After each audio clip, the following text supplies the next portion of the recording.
요한복음 2장 1절에서 11절까지 우리 한 절씩 봉독하시겠습니다. 사흘째 되던 날 갈릴리 가나에 혼례가 있어 예수의 어머니도 거기 계시고 예수와 그 제자들도 혼례의 청함을 받았더니 포도주가 다 떨어진지라 예수의 어머니가 예수에게 이르되 저들에게 포도주가 없다 하니 예수께서 이르시되 여자여 나와 무슨 상관이 있나이까 내 때가 아직 이르지 아니하였나이다. 그의 어머니가 하인들에게 이르되 너희에게 무슨 말씀을 하시든지 그대로 하라 하니라. 거기에 유대인의 정결 예식을 따라 두세 통 드는 돌 항아리 6이 놓였는지라. 예수께서 그들에게 이르시되 항아리에 물을 채우라 하신즉 아기까지 채우니 이제는 떠서 연회장에 갖다 주라 하심에 갖다 주었더니 연회장은 물로 된 포도주를 맛보고도 어디서 났는지 알지 못하되 물 떠온 하인들은 알더라. 연회장이 신랑을 불러 말하되 사람마다 먼저 좋은 포도주를 내고 취한 후에 낮은 것을 내거늘 그대는 지금까지 좋은 포도주를 두었도다 하니라. 예수께서 이 첫 표적을 갈릴리 가나에서 행하여 그의 영광을 나타내심에 제자들이 그를 믿으니라. 아멘.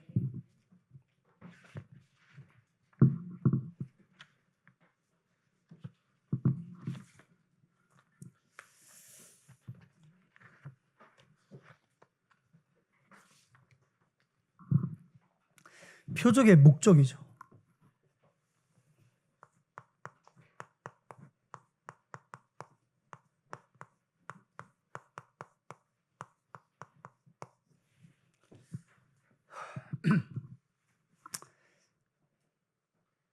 읽었던 말씀 11절에 보시면 예수께서 이 표적을 갈릴리 가나에서 행하여 그의 영광을 나타내심에 제자들이 그를 믿으니라.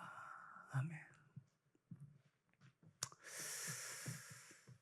나는 무엇을 믿습니까? 질문해 봐야겠죠. 무엇을 믿는지.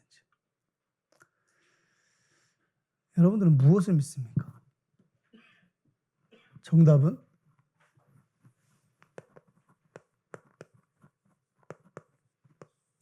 하나님을 믿는 거죠. 나는 하나님을 믿습니다. 하나님을 믿기 때문에 문제, 갈등, 위기가 왔을 때 우리는 문제가 해결될 것을 믿는 게 아니에요.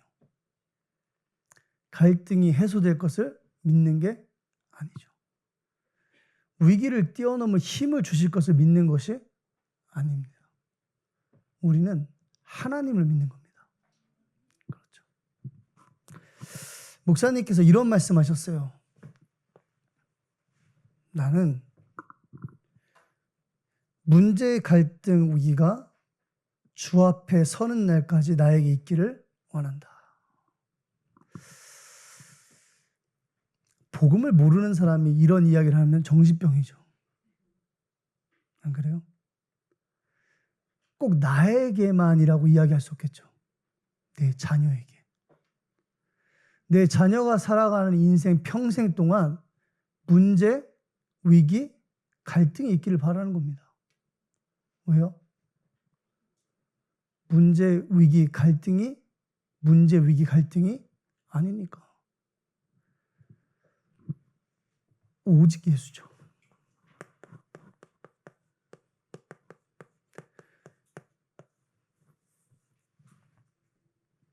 오직 예수 해야 하기에 나의 인생에, 내 자녀의 인생에 문제, 갈등, 위기가 오기를 기다리는 겁니다. 그렇죠. 문제 아님을 확인시켜 주는 거예요. 말씀을 통해서 확인하는 겁니다. 누가요? 답 가진 자가. 갈등과 위기가 될 수 없음을 확인시켜 주는 겁니다. 네가 무엇을 믿는지, 내가 무엇을 믿는지 말씀을 통해서 확인하는 겁니다. 그게 신앙생활이죠.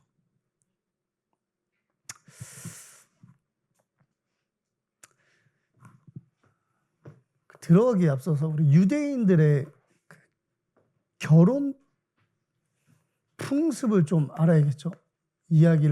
말씀을 좀 이해하려면.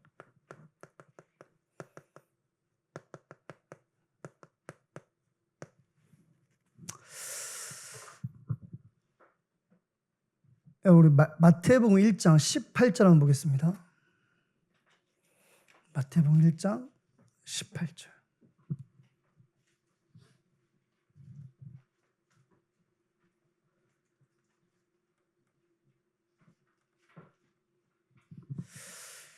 제가 읽어보겠습니다. 예수 그리스도의 나심은 이러하니라. 그의 어머니 마리아가 요셉과 약혼하고 동거하기 전에 성령으로 잉태된 것이 나타났더니. 아마 여러분들 이 말씀 읽으면서 질문을 해봤을 거예요. 안 하신 분들은 지금 하시면 됩니다. 약혼하고 동거하기 전에, 그렇죠. 유대인들은요, 그 결혼의 단계가 있어요. 그게 정혼이에요. 우리말로 하면 약혼이죠.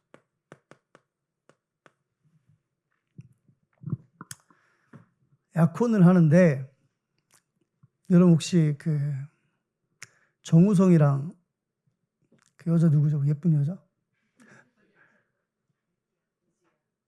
말고 옛날에 말고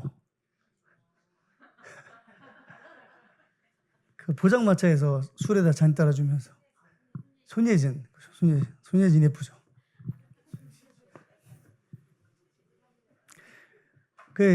이렇게 잔 따라주면서 뭐라 그러죠? 이거 마시면 나랑 사귀는 거다 그러죠. 그러면 그 장면에서 누구라고 여자가?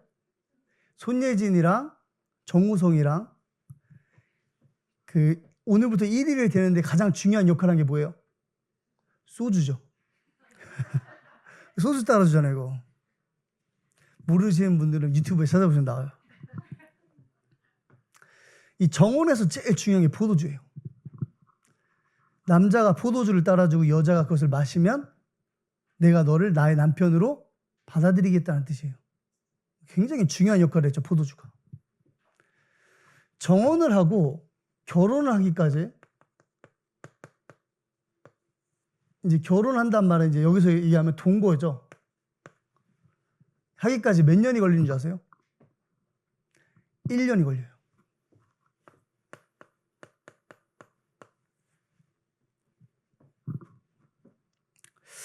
그러면 우리가 읽었던 마태복음 1장 18절이 좀 이해가 되죠. 1년을 같이 안 사는데 여자가 임신해 버렸어.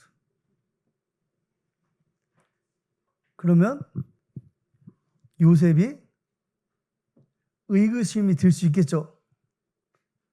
1년을 안 만난 여자가, 나랑 정혼해서 결혼하겠다고 약속한 여자가 애를 가져버렸네. 그래서 성경 말씀에 이렇게 기록되어 있는 거예요. 18절에 요셉과 약혼하고 동거하기 전에 성녀로 잉태된 것이 나타났더니 그의 남편 요셉은 의로운 사람이라 그를 드러내지 아니하고 가만히 끊고자 하여. 지금 오늘 말씀에서 이게 그렇게 중요한 부분은 아니죠. 근데 우리가 유대인의 결혼 풍습을 좀 이해해야 되니까. 중요한 건 뭡니까? 포도주입니다.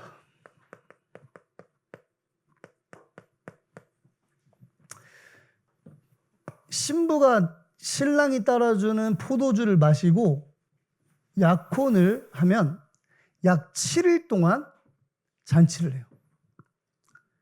거기서 뭐가 가장 필요하겠죠? 포도주죠. 정신 차리면 안 되니까. 그죠? 정신 차리면 큰일 나잖아요. 약혼까지 다 해버렸는데. 그리고 이제 1년 지나서 왔는데 다시 어떻게 해야 돼요?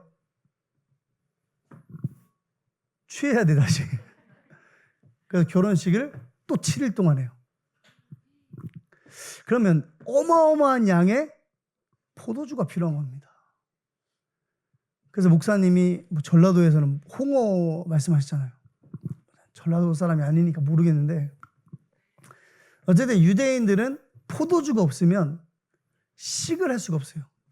식 자체를. 물론 신약에 와서 이 포도주는 그리스도의 피를 상징하죠. 근데 여기서는 이제 축복, 기쁨, 그리고 부부의 결합을 의미하는 거예요. 포도주라는 것이. 남편과 조금 이렇게 갈등이 있으신 분은 집에 가서 포도주 한잔 하세요. 자, 이런 유대인들의 풍습을 가지고 오늘 말씀을 보니까 뭐가 떨어졌죠? 포도주가 떨어진 겁니다.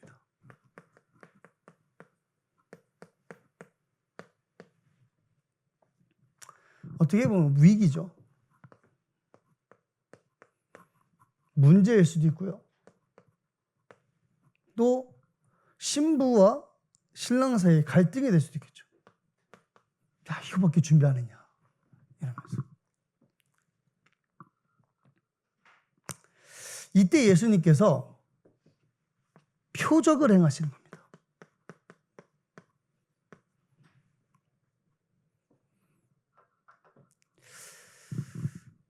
제가 하는 말씀을 오해하지 말고 들으시기 바랍니다.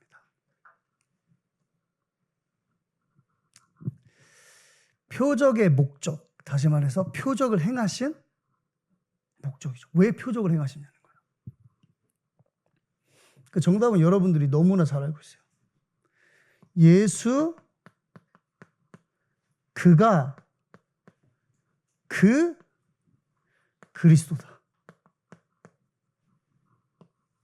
예수 그가 그 그리스도다.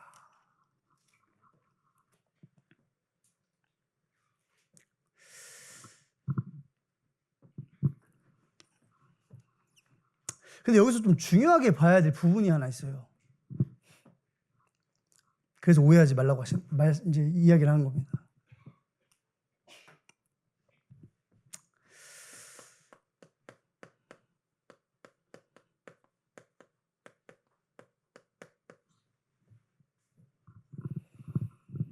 마리아의 믿음이죠.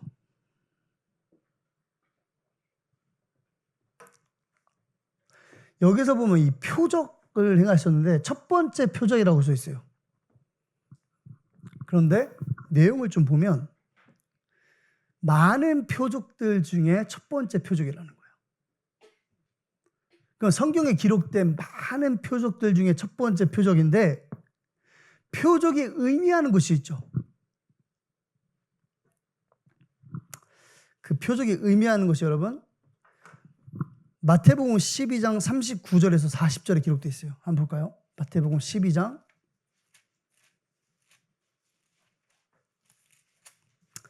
39절에서 40절입니다.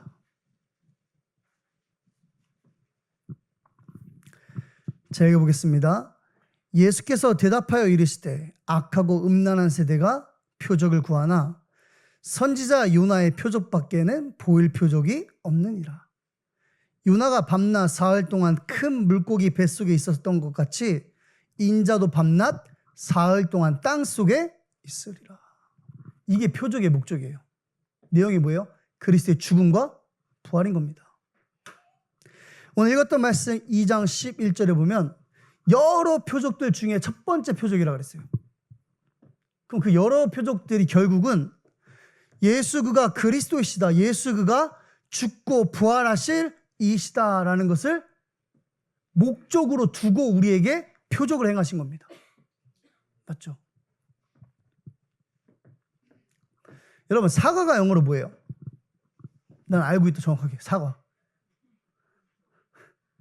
다 아는데 진짜 이건 너무 심하다. 나를 무시하는 거야 뭐야. 그럴 수 있죠.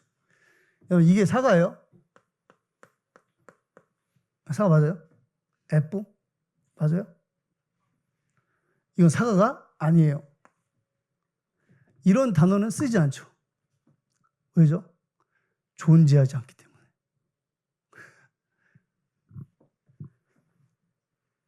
이렇게 씁니다. on apple이라고 쓰죠.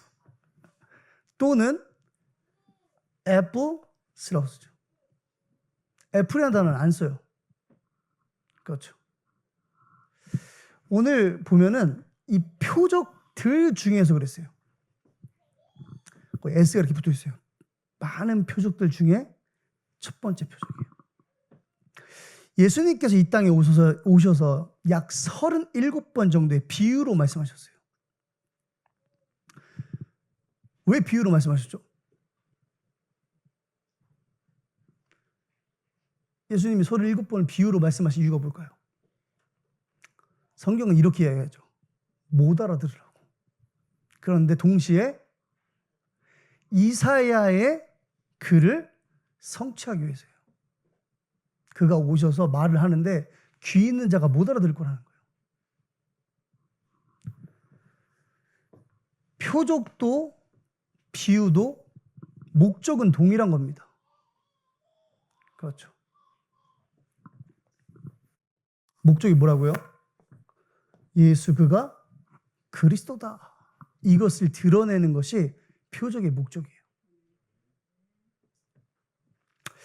마리아의 믿음을 썼는데 한번 생각을 좀 해봅시다. 우리가 마리아가 무엇을 믿었습니까? 오, 대단하신데? 그러니까 이거 성경을 쭉 보면서 물이 포도주로 변한 이후에 마리아가 예수를 믿은 게 아니죠. 단 한 번도 기적과 이적을 베푸신 적이 없는데 마리아가 예수를 그리스도로 믿고 있는 겁니다. 왜 그렇죠? 그렇죠. 알고 있어요. 누가 났어? 여러분, 마리아가 제일 잘 알아요. 그렇죠. 마리아 띄워주는 게 아니라 마리아가 제일 잘한다니까. 그래서 이해한 거 아닙니까? 성령으로 인도된 거예요. 마태복음 1장 21절에서 23절에 기록되어 있죠. 성령으로 잉태됐다는 거예요.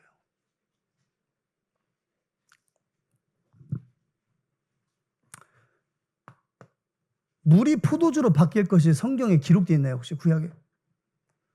예수님이 오시면 물을 포도주로 바꿀 것이다. 기록되어 있어요. 확실해요. 성경 다 읽어봤어? 구약? 또 이러니까 흔들리죠, 갑자기. 없어요. 제가 다 잊어봤어요. 물이 포도주로 바뀔 것이다라는 내용이 없어요. 그런데 이런 말은 있더라고요. 이사야 35장 5절에서 7절 말씀 한번 보세요. 이사야 53장 35장 죄송합니다. 53장이 습관돼가지고 35장 5절에서 7절.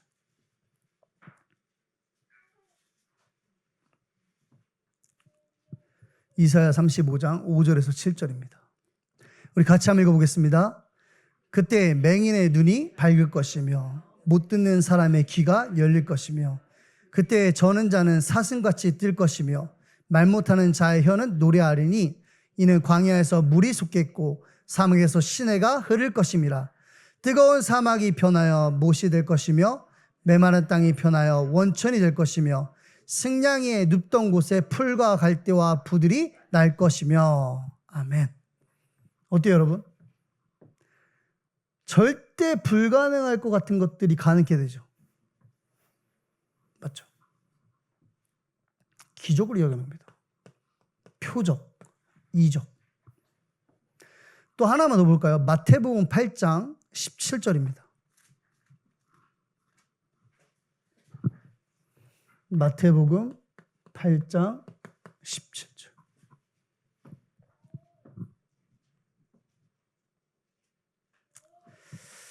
같이 한번 읽어보겠습니다. 이는 선지자 이사야를 통하여 하신 말씀에 우리의 연약한 것을 친히 담당하시고 병을 짊어지셨도다 함을 이루려 하심이더라. 아멘. 치유죠. 이거 두 개 읽고 나니까 이해가 좀 되더라고요. 왜 예수님이 이 땅에 오셔서 치유를 행하시고 눈먼 자 눈뜨게 하시고 앉은 병을 일으키시고 왜 기적과 이적을 베푸셨는가? 왜 그랬죠? 그렇죠. 이 땅에 오셔서 치유와 기적을 베풀 그가 그리스도이기 때문에 그래요. 이게 뭐예요? 표적과 치유의 목적인 겁니다. 왜 예수님이 이 땅에 오셔서 치유하시고 기적과 이적을 베풀으셨냐는 거예요. 성경은 이렇게 이야기합니다. 그가 그리스도이심을 드러내기 위해서. 이거를 이번 주 말씀을 하면 말씀 성취예요.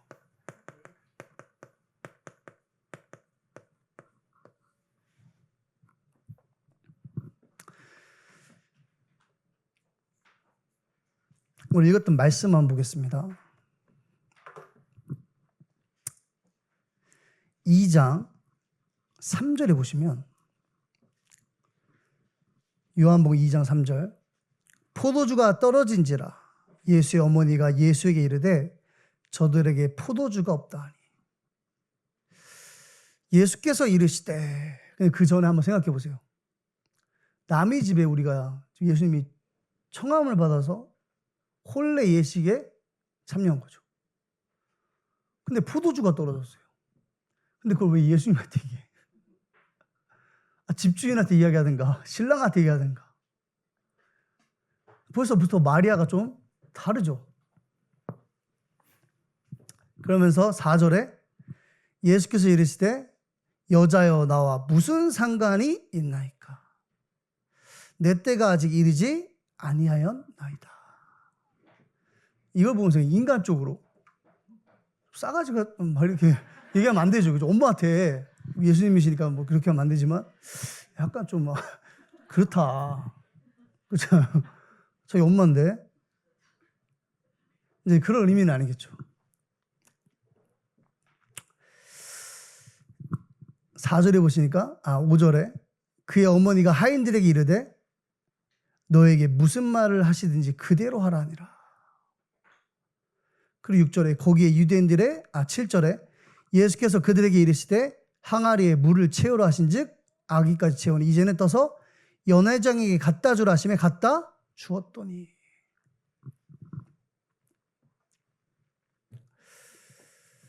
제가 지금 마리아의 믿음을 강조하는 게 아니에요. 그렇죠. 마리아가 이걸 알고 있었다는 거예요. 다른 말로 얘기하면 뭐죠? 그러니까 아이를 가졌을 때에 하나님께서 주신 말씀을 기억했다는 거예요. 그가 누구신지를 누구보다 잘 알고 있었다는 겁니다.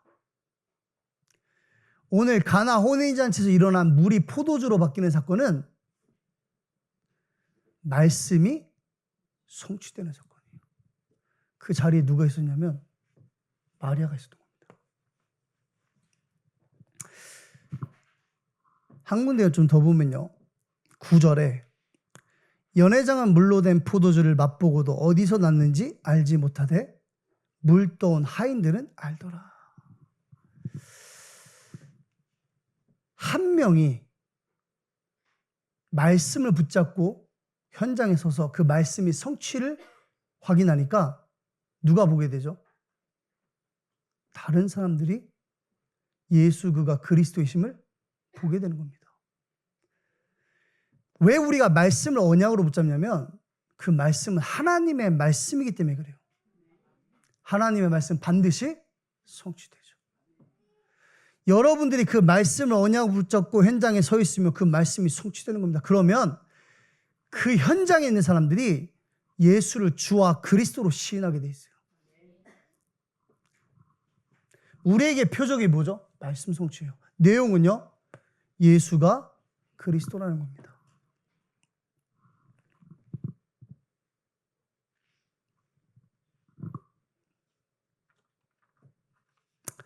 오늘 우리 본론 말씀 좀 보겠습니다.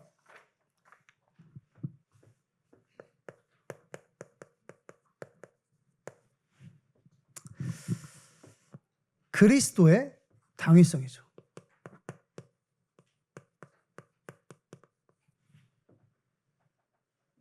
다른 말로 얘기하면 왜 그리스도 아니면 안 되는가? 당위성과 당연성이 같이 쓰이더라고요. 당위성, 당연성. 똑같은 말이겠죠. 당연한 거니까. 왜 그리스도가 아니면 안 되는가? 창세기 1장 27절에 하나님께서 자기 형상대로 사람을 창조하십니다. 고린도후서 4장 4절에 보니까 그리스도는 하나님의 형상이라 그랬어요.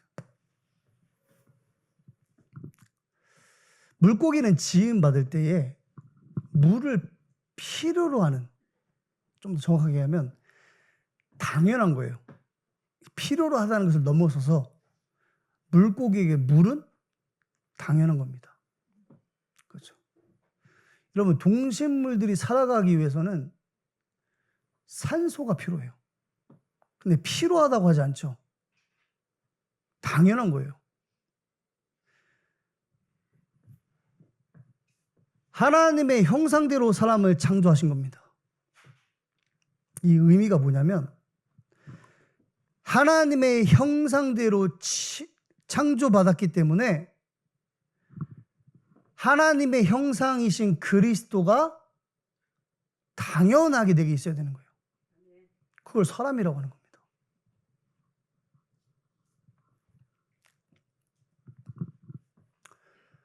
그리스도의 당연성을 이야기해 주라는 거예요. 현장에 가서 하나님의 형상대로 지음받았다. 하나님의 형상 그리스도다. 너는 그리스도가 절대로 당연하게 필요한 자다. 라고 이야기해 주라는 겁니다. 그리스도가 아니면 안 되는 그 당연성을 이야기해 주는 겁니다. 그렇죠.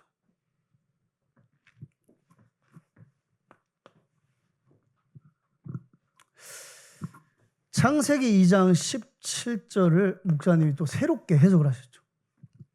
이렇게 말씀하셨어요. 다 해도 괜찮아? 예수 믿어. 그 말이 뭐예요? 선악을 알게 한 나무의 씨를 먹지 말라. 먹는다는 정령 죽으리라. 18절에 보니까 다 먹대. 그렇죠. 뭐라고요? 너에게는 필요를 넘어서 그리스도로 만족하고 충분하고 모든 것이 되어야 된다는 이야기예요. 맞죠, 여러분? 그리스도만 너에게 모든 것이 된다면 괜찮다는 겁니다. 네가 그걸로 만족할 수 있다면 괜찮다는 거예요. 그게 사람인 겁니다.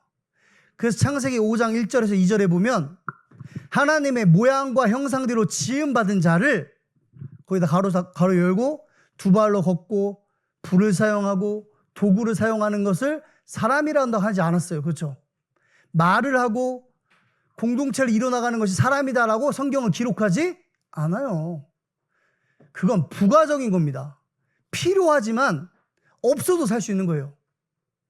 당연한 것은 배제할 수가 없는 겁니다. 그렇죠. 하나님의 모양과 형상대로 지음받은 자를 사람이라 그랬어요. 그게 사람의 정의예요. 그렇죠.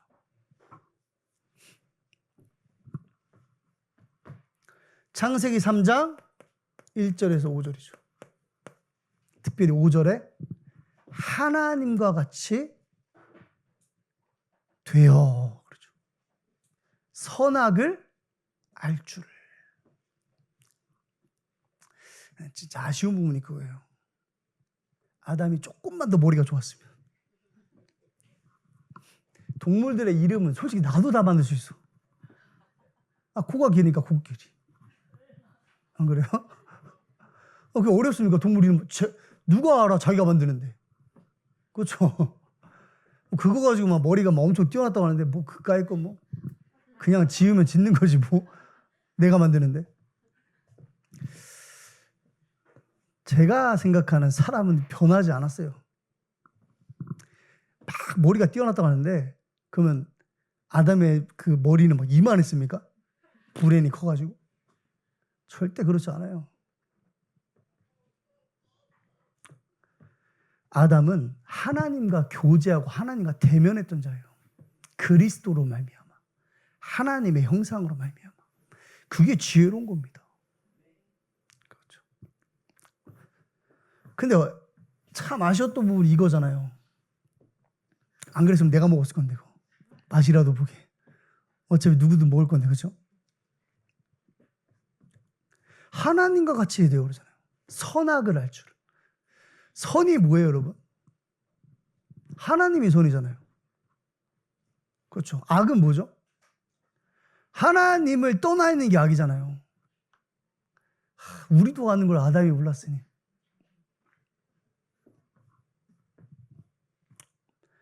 네가 하나님과 같이 돼요. 하나님이 된다 그러면 제가 좀 이해하겠는데 하나님과 같이 그랬잖아요. 비슷하게. 그럼 그 해석하면 어떻게 되는 거예요? 우리가 하나님과 같은 존재예요. 영적인 존재. 맞아요? 하나님의 형상 가진 자. 성삼위 하나님께서 성령으로 우리와 함께 하시잖아요. 우리 교회 이름 원네스인 거 아세요 혹시?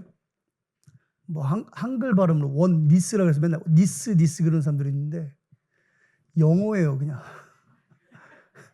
한국말이 아니라. 원네스라고 우리가 쓰고 있죠. 원네스. 원네스가 뭐죠? 원네스는 우리 교회 사람들이 다 마음이 같이 돼가지고 우리 그 한 달에 한 번씩 개에서 돈 모아가지고 김단일 목사님 선교하신 데 쓰자. 한 사람당 1,000,000원씩 매달. 그게 원네스 아니에요. 그냥 예를 들어주는 건데도 충격적이죠. 그 돈 있으면 내가 지금 이러고 있겠어 막 이러면서. 원네스는 성삼위 하나님의 관계 속에만 쓸 수 있는 거예요.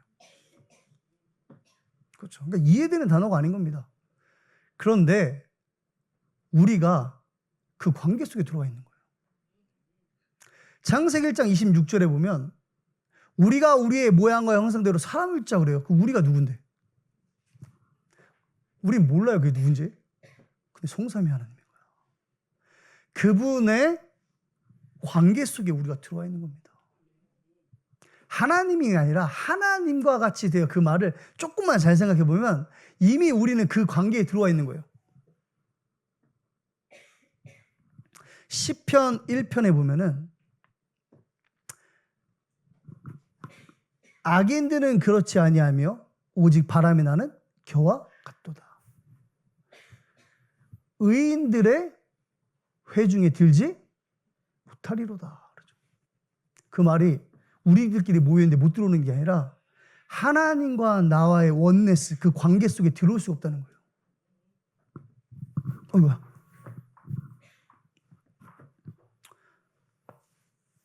이 사건으로 인해서 말씀이 어떻게 돼요? 성취돼 버려요.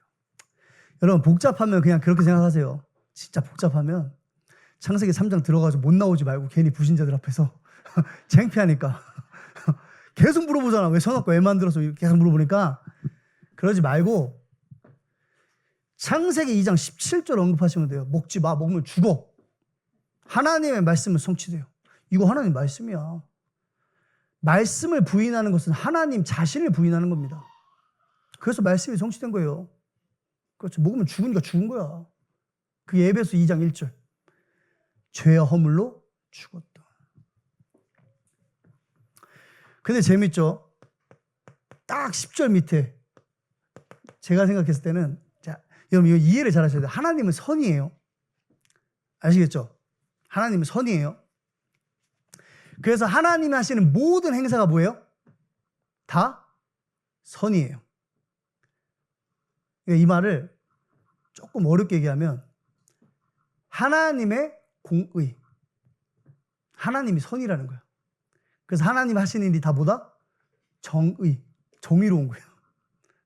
왜? 하나님이 선이니까. 그러니까 선의 기준이 하나님인 겁니다. 맞죠? 근데 이제 인간적으로 생각하는 거 제가 하나님도 이제 조금 성격이 있는 것 같아. 그래서 막 여자한테 막 뭐라 그러잖아. 이게 지금 장난 아니야. 그러면서 여러분들 그 해산의 고통을 느끼셨잖아요. 느끼실 분도 있죠. 감사해야 돼. 말씀 성취야. 그게 막 진짜 그게 아니라 말씀 성취라니까. 기뻐하고 즐거워야 되는 겁니다. 해산의 고통. 그죠? 저는 뭐 안 당할 거니까. 그러면서 말씀하십니다. 여자의 후손이 뱀의 머리를 상하게 할 것이요.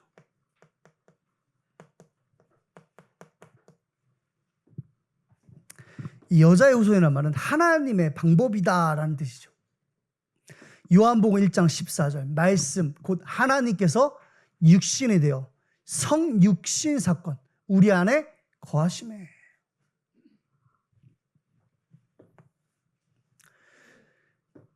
요한복음 1장 29절에 보면은 요한복음 1장 29절에 보면 요한이 이야기하죠. 세례 요한이 보라 세상 죄를 지고 가는 하나님의 어린 양이로다.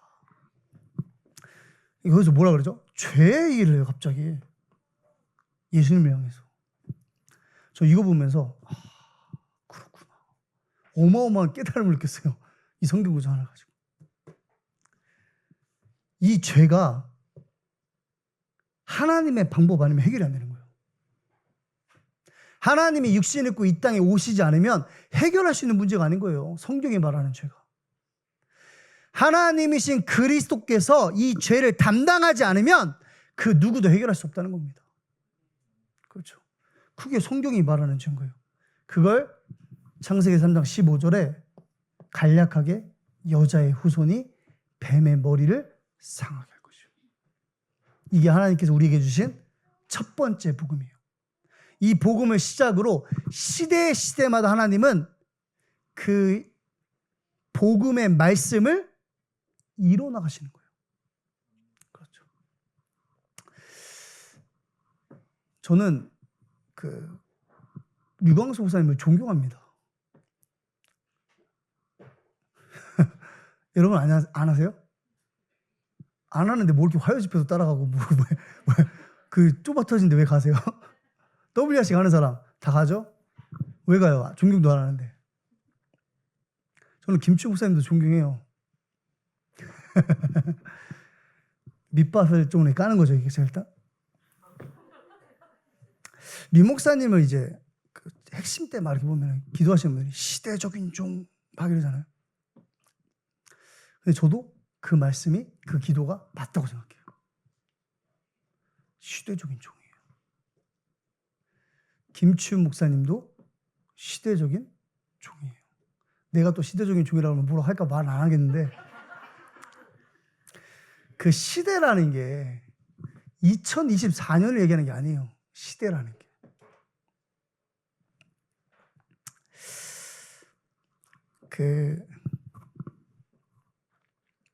어디 갔어?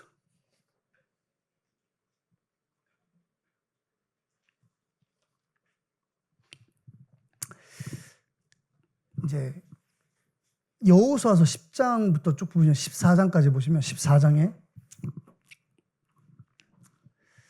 이제 갈렙이 안악산지를 놓고 고백하는 내용이 나오죠. 45년 전을 이야기합니다. 갑자기. 내가 나이 40대에 85세 노인네라. 죄송합니다. 85세 노인이 아니죠. 85세 조금 나이 든 청년이라. 모세가 말씀했던 그 말씀을 기억하냐는 거예요. 여호수아에게 갈렙이. 근데 여러분 이거 잘 생각해 보면요. 그 말씀을 들은 사람이 갈렙만 들은 게 아니잖아요. 그렇죠. 근데 누구만 기억했죠? 갈렙만 기억한 거예요. 근데 그 말씀이 시대적인 말씀인 거예요. 왜죠? 근본적인 말씀의 흐름이기 때문에 그래요. 말씀 성취. 여러분 시대적인 종이라고 이야기하는데 모든 사람이 그 사람의 메시지를 듣지 않아요. 근데 여러분들이 듣고 있잖아요. 하나님은 여러분을 통해서 그 말씀을 성취하시는 겁니다. 언제요? 이 시대에. 예수님을 따랐던 수많은 사람들. 예수님을 제가 알려줬는데 기억나나 모르겠네요. 예수님의 별명이 뭐였다고? 슈퍼스타. 그죠? 그걸 이제 해석하면 어떻게 돼요? 뭐 해석이 돼요. 그죠? 연예인 뭐 이런 거죠. 가는 데마다 모였죠. 발 디딜 틈이 없었다고. 죽고 부활하신 주님께서 기다리라 그러니까 마가다라방에 몇 명 모였어요? 120명. 근데 그게 시대의 메시지인 거예요. 어떻게 되죠? 성취되는 겁니다. 여러분들 말씀을 진짜 시대의 말씀으로 들어야 돼요. 시대의 말씀. 이 시대에 하나님께서 성취하신 말씀. 어디에서 비롯된 거죠? 근본적인 복음의 말씀. 그 흐름이 시대마다 하나님께서 세우신 전도자들을 통해서 렘넌트들을 통해서 성취되어 가는 겁니다. 갈렙이 전쟁을 마치고 안악산지를 점령하죠. 성경에 보면은 여호수아 14장 15절에 보면 전쟁이 그쳤더라. 뭐가 중요하죠? 전쟁이 그친 게 중요한가요? 아니에요. 갈렙이 알고 있었다는 거예요. 왜 사람들이 안악산지를 공격하지 않았죠? 이스라엘 백성들이. 성경에 보면은 안악산지 사람들은 다 커요. 저도 굉장히 큰 편에 속하는데 우리 집에서 우리 집에 제가 굉장히 큰 편에 속해 우리 집에서. 근데 안악 사람들은 어마어마하게 컸다는 거예요. 키가. 그 안악 사람들을 보고 이스라엘 백성들이 한 말이 뭐죠? 우리는 메뚜기 같다. 어마어마하게 컸다는 거야. 그러니까 못 간 거죠. 근데 갈렙은 어떻게 갔을까요? 말씀 붙였고. 근데 그걸 좀 구체화시켜야 되는 거예요. 말씀을 언역으로 붙잡고 구체화를 좀 시켜야 돼요. 내 것, 개인화, 현장화, 시대에 맞게. 갈렙은요, 믿은 겁니다. 뭘 믿었냐면 그리스도가 오셔야 되는 그 이유, 그리스도 아니면 안 되는 그 이유를 믿은 거예요. 가나안 땅을 점령해야 되잖아요. 거기 메시아가 오시잖아요. 갈렙은 알고 있었던 겁니다. 뭘 알았죠? 인간 문제가 스스로 해결할 수 없음을 깨달은 거예요. 갈렙은. 그리스도가 오셔야 되기에 그 약속의 땅을 어떻게 해야 돼요? 점령해야 되는 겁니다.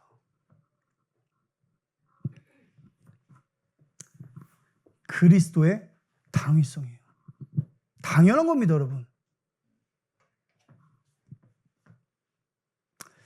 두 번째죠. 그리스도의 필연성입니다.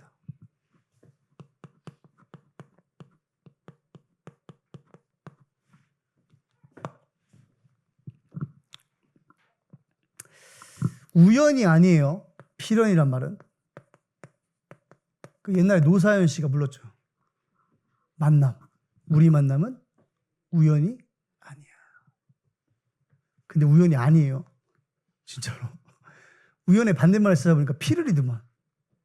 필연이에요. 이거를 목사님이 믿음이라고 표현하시죠.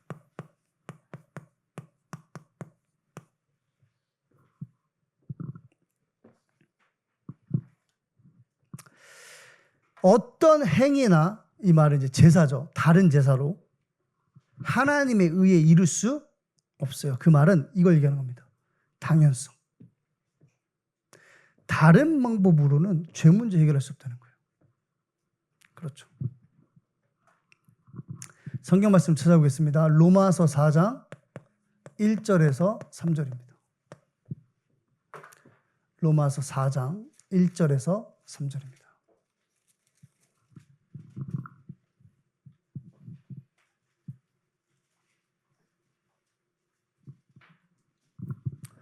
로마 4장 1절 3절 제가 읽겠습니다. 그런즉 육신으로 우리 조상인 아브라함이 무엇을 얻었다 하리요? 만일 아브라함이 행위로서 의롭다 하심을 받았다면 자랑할 것이 있으려니와 하나님 앞에서는 없느니라. 성경이 무엇을 말하느냐? 아브라함이 하나님을 믿음에 그것이 그에게 의로 여겨진 바 되었느니라. 아멘. 아브라함이 뭐 한 거죠? 하나님을 믿은 거예요.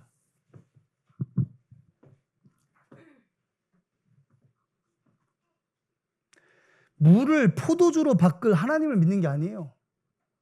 하나님의 형상과 모양대로 지음받은 사람은 하나님을 믿는 겁니다. 누구로 말미암아요? 그리스도로 말미암아. 아브라함이 어떻게 하나님 믿었죠? 그리스도로 말미암아. 그 성경 구절이 갈라디아서 3장 6절부터 14절까지죠.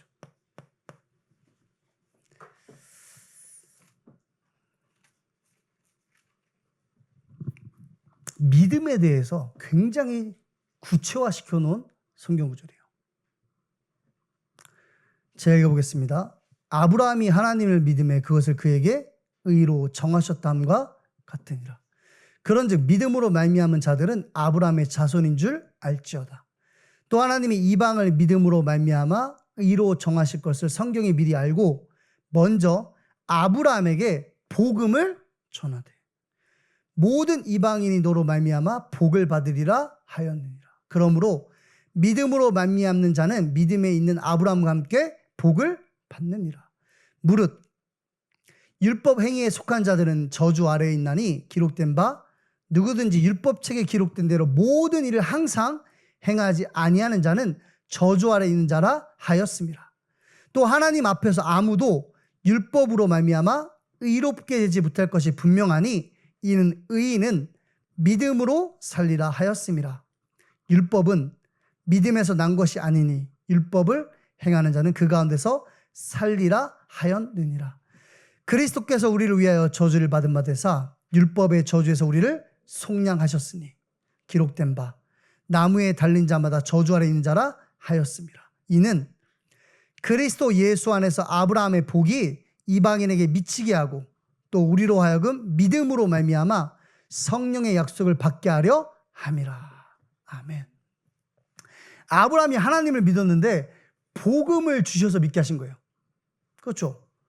그런데 복음의 말씀을 우리는 성경이라고 그러죠. 말씀, 하나님의 말씀. 복음을 주신 겁니다. 뭘 통해서요? 하나님의 말씀을 통해서. 그럼 그 내용이 뭐냐는 거예요. 그게 갈라디아서 3장 16절이죠.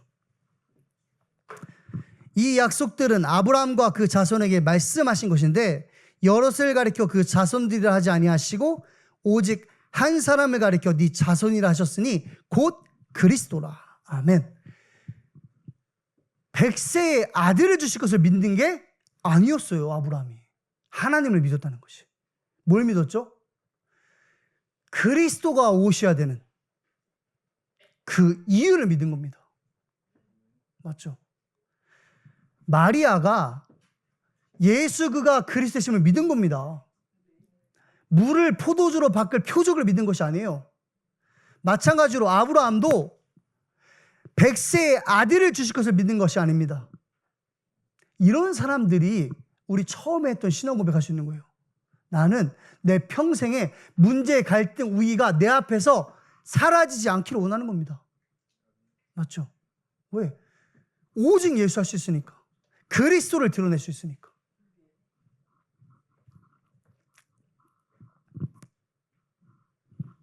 자, 두 번째. 믿음을 가진 자의 이유입니다.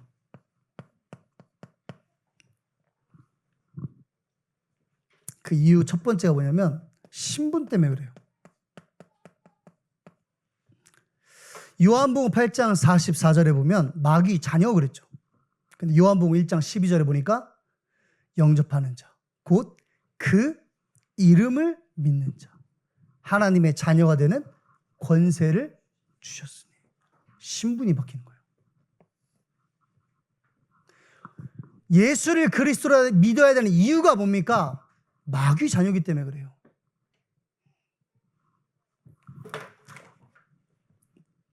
두 번째는 뭐죠? 권세죠.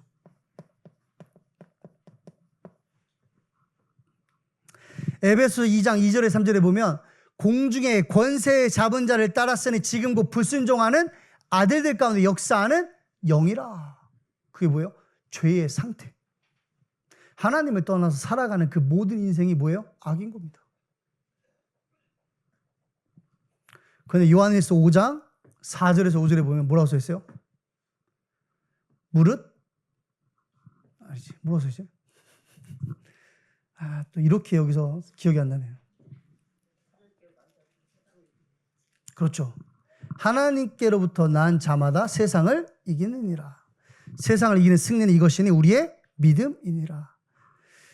예수께서 하나님의 아들이심을 믿는 자가 아니면 세상을 이길 자가 누구냐고 그랬죠. 세상이 뭐예요? 지금 우리가 살아가는 업송동을 얘기해요? 아니죠. 성경은 세상 임금 마귀 그랬어요. 그 세상을 이길 것은 뭐밖에 없다? 믿음밖에 없다는 겁니다. 그런데 요한에서 5장 1절에 보니까 하나님께로부터 난 자가 누구냐면 예수께서 그리스도이심을 믿는 자마다 하나님께로부터 난 자니. 어떤 믿음입니까? 그렇죠. 마귀의 권세, 공중 권세 잡은 자에게 붙잡혀 있었는데 예수를 그리스도로 믿음으로써 어떻게 돼요? 세상 권세를 이길 수 있는 겁니다. 믿음의 이유예요, 여러분. 왜 예수를 그리스도로 믿어야 합니까? 네 문제가 네가 해결할 문제가 아니거든. 그렇죠. 죄가 우리가 생각하는 그 문제가 아닌 겁니다. 처음부터 그리스도가 필요한 자인 나에게는 그리스도가 필요한 겁니다. 그렇죠. 신분과 권세죠. 그리고 마지막에 세 번째로 생명을 근거로 둔 확신 그랬어요. 5가지 확신이죠. 여러분들 다 잘 들으셨으니까 이 확신에서 가장 중요한 게 뭐냐면 구원의 확신입니다. 로마서 8장 32절. 자기 아기들을 아끼지 않고 주신 이가 모든 것을 우리에게 다 주시겠다는 거죠. 그 말은 모든 것을 다 주었다라고 목사님이 항상 말씀하시죠. 모든 것을 다 가진 자는 문제가 있을까요? 없을까요? 이 말 다시 얘기하면 그리스도를 가진 자는 문제가 있을까요? 없을까요? 없어요. 그래서 지난주에 목사님이 문제 없는 자 그렇죠. 그 사람 2, 3, 7, 5천 주족을 살릴 수 있다. 왜? 아직 문제 속에 빠져 있으니까. 지금 포도주는 떨어졌어요. 우리는. 그렇죠. 우리의 오늘이 포도주가 떨어진 오늘이 될 수 있다니까요. 근데 그게 무슨 사건이죠? 나에게 오직 예수, 오직 그리스도라는 하나님의 뭐예요? 시간표인 겁니다. 그렇죠. 그 사람이 문제 없기 때문에 뭐 할 수 있어요? 현장에 가서 틀린 문제 붙잡고 사는 사람들에게 가서 예수가 그리스도라고 이야기할 수 있는 겁니다.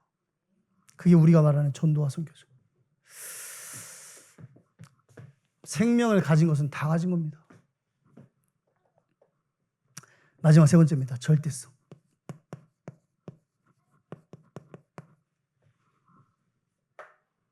절대는 오직 하나님께만 쓸 수 있는 단어예요. 늘 이야기하죠. 그래서 여러분들 누구에든 자녀든 남편이든 누구에게든 절대 하지 마 그러면 어때요? 절대 하가면 그 마음만 붙으면 절대 해버려요. 그렇죠? 교회에서 전도하라니까 절대 안 하잖아. 그래서 약간 방법을 바꿔보려고. 전도하지 마세요. 전도하지 마. 전도하는 거 보면 내가 진짜 가만 안 둘 거야 진짜. 이래야 전도를 좀 할래나. 절대는 하나님 앞에만 쓰는 거죠. 이 말은 뭐예요? 영적 싸움이라고 하셨는데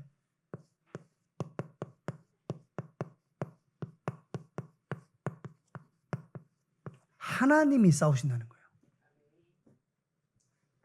내가 싸우는 것으로 오해하면 힘들어요.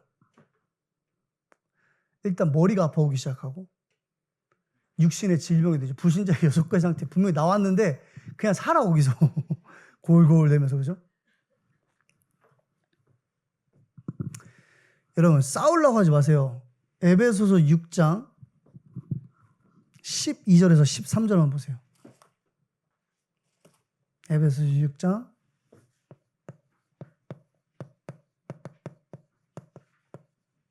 12절에서 13절. 우리의 씨름은 혈과 육을 상대하는 것이 아니요. 그렇죠. 그래서 싸우지 말라는 거예요.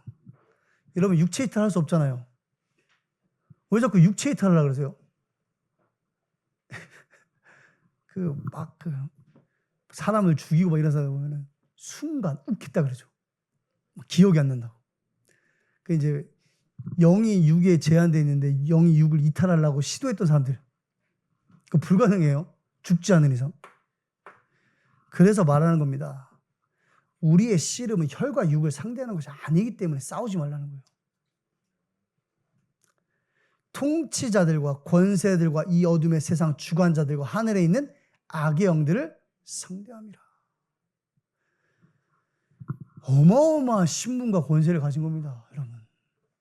내가 안 싸워도 되는데 내 대상이 옆집 아줌마가 아니야. 싸워야 될 대상이. 내 싸워야 될 대상이 택시기사 아저씨가 아니었던 거야. 내 자녀가 아닌 거야. 누구예요? 하늘에 있는 악한 영들인 겁니다. 그게 여러분들의 권세고 신분이에요. 근데 또 뭐라 그래? 13절에 그러므로 하나님의 전신갑주를 취하라. 맨 마지막에 보시면 모든 일을 행한 후에 서기유함이라. 다니엘의 전신갑주를 취하라 라고 안 써있고 누구의 전신갑주예요? 하나님의 전신갑주. 하나님 거라는 거예요. 근데 하나님이 누구에게 주신 거예요? 저와 여러분들에게 주신 겁니다. 그렇죠. 구원 붙잡고 있어야 돼요? 아니잖아요. 그리스도로 옷 입은 겁니다. 누구도 빼앗을 수 없, 빼어서 누구도 뺏어갈 수가 없는 거예요. 그렇죠? 하나님의 전신갑주. 하나님이 싸우시겠다는 거예요. 너희는 가만히 서서 오늘날 여호와께서 행하시는 구원을 보라. 그게 누구의 고백이죠? 모세의 고백이잖아. 절대성인 겁니다. 그래서 우리는 기도로 영적 싸움을 누리는 겁니다. 목사님이 이렇게 얘기하셨죠. 숨 쉬면서 기도해라. 그걸 제가 베드로전서 5장 8절에서 찾았어요. 숨 쉬면서 기도하는 거. 베드로전서 5장 8절.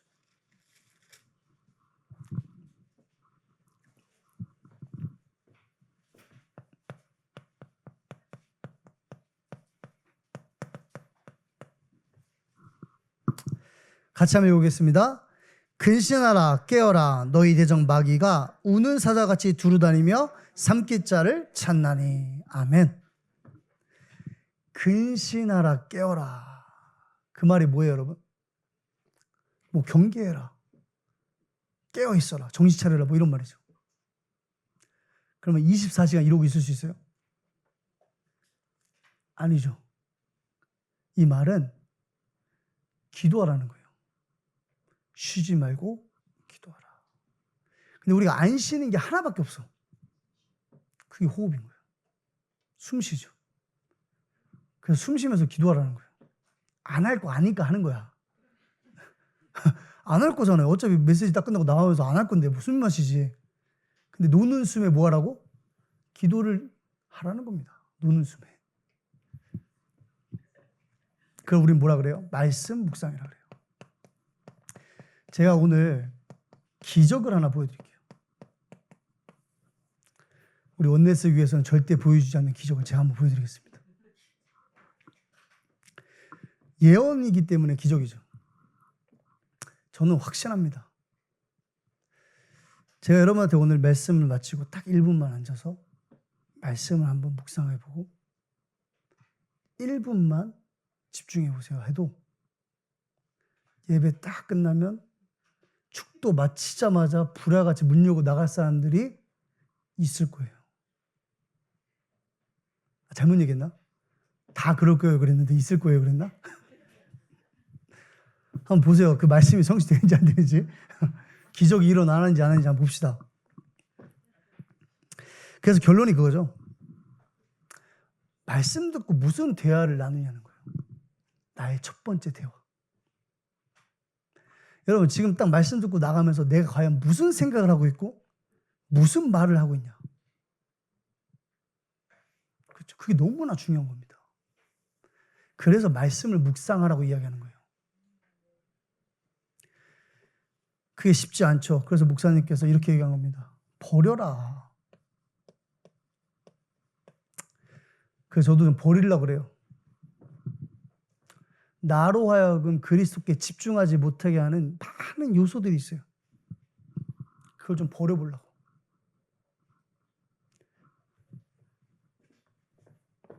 그냥 버려보려고 그랬지 버릴 수 있다라고는 얘기 안 했어요. 버려보려고.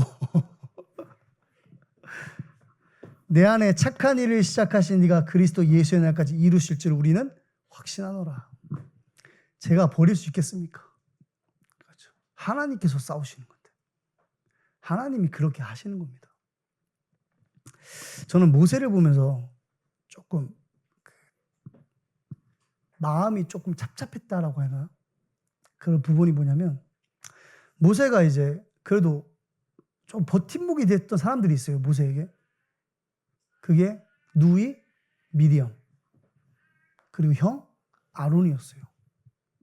혼자 산 것 같지만 그들이 모세의 역할을 굉장히 많이 도와줬던 사람들이죠. 물론 이제 막 니만 뭐 하나님과 뭐 어쩌고 하다가 막 문들병도 걸리고 했지만 그래도. 근데 이제 모세가 광야 40년을 가는데 누이와 형이 다 죽어요. 광야에서. 저는 그 말씀을 좀 읽는데 마음이 좀 그렇더라고요. 얼마나 힘들었을까 모세가. 이제 더 이상 의지할 데가 없는 거라.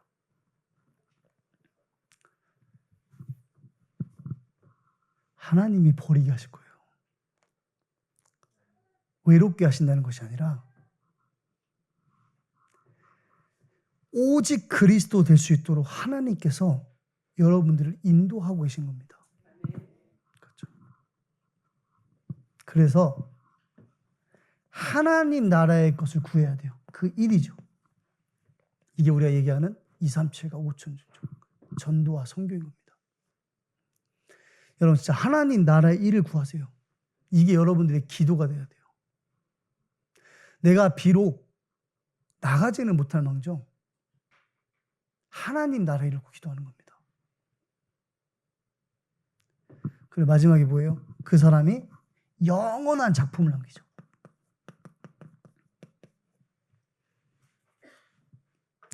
렘넌트와 삶들. 왜? 복음운동은 지속될 것이기 때문에. 저와 여러분들이 입 다물고 가만히 있으면 하나님이 돌을 들어서도 뭐 하시겠다는 거죠? 말씀하시겠다는 거예요. 돌 들어서도. 그렇죠. 하나님은 영원한 작품을 남기게 하시는 겁니다. 여러분 한 사람 통해서 하나님이 그 현장 살리시겠다는 거예요. 시간이 많이 갔는데 저희 3분만 더 얘기하고 마실게요. 신앙 고백이 전부다 그랬죠. 그래서 로마서 10장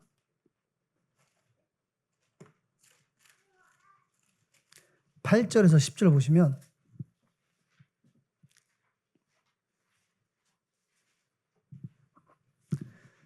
그 말씀에 대한 근거가 나와 있죠.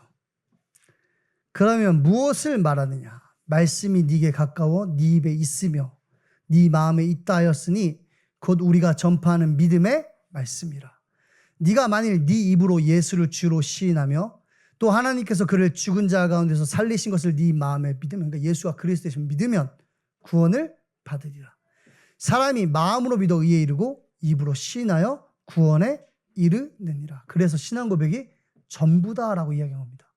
여러분들 예수를 그리스도로 시인하는 그 신앙 고백을 통해서 구원받는 거예요. 구원은 모든 것이죠. 그래서 신앙 고백이 뭐예요? 전부인 겁니다. 여러분들 신앙을 고백하셔야 돼요. 예수가 그리스도다. 그래서 나는 부족함이 없다.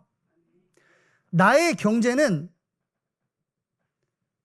헌금, 교회를 살리는 물질, 렘넌트를 세우고 선교하는 것이다. 그게 빛의 경제인 겁니다. 그럼 어떤 축복을 누려요? 공산화의 축복을 누리는 거예요. 여기서 이제 은혜 말을 받죠. 하나님 것이 내 것이 된다. 이렇게. 제가 그게 아니라는 걸 이야기해 드리겠습니다. 욥기서 1장 21절 보세요. 욥기서 1장 21절입니다.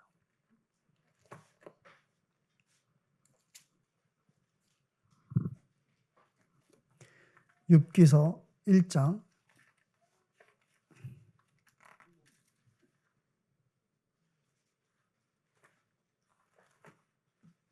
21절. 제가 읽어보겠습니다. 이르되 내가 모태에서 알몸으로 나왔사온즉 또한 알몸이 그리로 돌아올지라 주신 이도 여호와이시오 거두신 이도 여호와이시오니 여호와 이름이 찬송을 받으실지니이다 하고. 다 하나님 거라는 거예요. 1장 21절. 알몸으로 나왔으니까 알몸으로 돌아간다. 무슨 말이에요? 여러분의 경제가 다 누구 거라는 거예요? 하나님 거라는 거예요. 근데 왜 이렇게 경제가 안 좋아요? 공산화의 축복이라면서 하나님 것이 내 것이라는데 하나님 것이 내 것이 안 되고 내 거는 자꾸 하나님께 되는 느낌일까? 생각 고쳐야 돼. 다 하나님 거야. 그 준 것도 하나님이 쓰시겠다는 거야. 여러분 중요한 의미가 있어요. 돈 많은 사람들 경제들을 쓰면 교회들이 빚이 없을 거예요 아마. 근데 이상하리라 만큼 하나님은 그 사람들 경제를 안 써요. 누구 경제를 쓰죠? 우리 같은 사람들의 경제를 쓰는 겁니다. 하나님. 이상하리라 만큼. 하나님이 내 경제를 쓰겠다는 거예요. 그게 빛의 경제인 겁니다. 그래서 어떤 결론에 도달해요? 욥기서 23장 10절입니다. 욥기서 23장 10절. 그러나 내가 가는 길을 그가 아시나니 그가 나를 단련하신 후에는 내가 순금같이 되어 나오리다. 아멘. 표적의 목적이에요. 여러분 이것도 표적이에요. 공산화. 내 경제가 하나님의 빛의 경제가 되는 것도 표적이에요. 그 목적이 뭐예요? 오직 예수라는 겁니다. 여러분 오늘 경제적으로 힘드세요? 건강이 안 좋으세요? 자녀 문제가 있으세요? 오늘 살기가 힘들어요? 갈등, 위기, 문제가 끊이지 않아요? 하나님이 여러분들을 점검하시는 것이 아니라 단련하시는 거예요. 뭐 되도록요? 그렇죠. 정금. 하나님께서 여러분들을 오직 복음 되도록 단련하시는 겁니다. 그게 여러분들이 뭐예요? 오늘이에요. 사람들은 표적을 구해요. 그래서 그 표적을 이루는, 다른 말로 얘기하면 이 표적이란 말이 문제를 해결해 주면 그게 뭐든 간에 그걸 믿는 겁니다. 그게 마치 그리스도인 것처럼 인정하는 거예요. 그렇죠. 근데 우리는 물을 포도주로 바꾸는 표적을 바라는 것이 아닌 거예요. 그건 우리의 표적이 아닌 겁니다. 우리의 표적은 뭐예요? 예수 그가 그리스도심이 드러나는 거예요. 그렇죠. 이번 한 주간 동안에 하나님의 표적의 목적 되신 그리스도, 여러분의 오늘 속에서 확인하고 또 증거하는 여러분 되시기를 주님의 이름으로 축복합니다. 기도하겠습니다. 하나님 감사합니다. 말씀 주셨습니다. 언약으로 붙잡게 하옵소서. 예수 그리스도의 이름으로 기도합니다. 아멘. 지금은 우리 주 예수 그리스도의 은혜와 아버지 하나님의 극진하신 사랑과 보혜사 성령님의 내주 인도 역사 충만케 하심이 오늘 수요 일부 예배 참석한 사랑하는 온네스 교회 성도들 머리 위에 한 주간 표적의 목적 되신 그리스도를 누리고 증거할 전도자들의 발걸음 위에 지금부터 영원까지 함께 계실지어다. 아멘.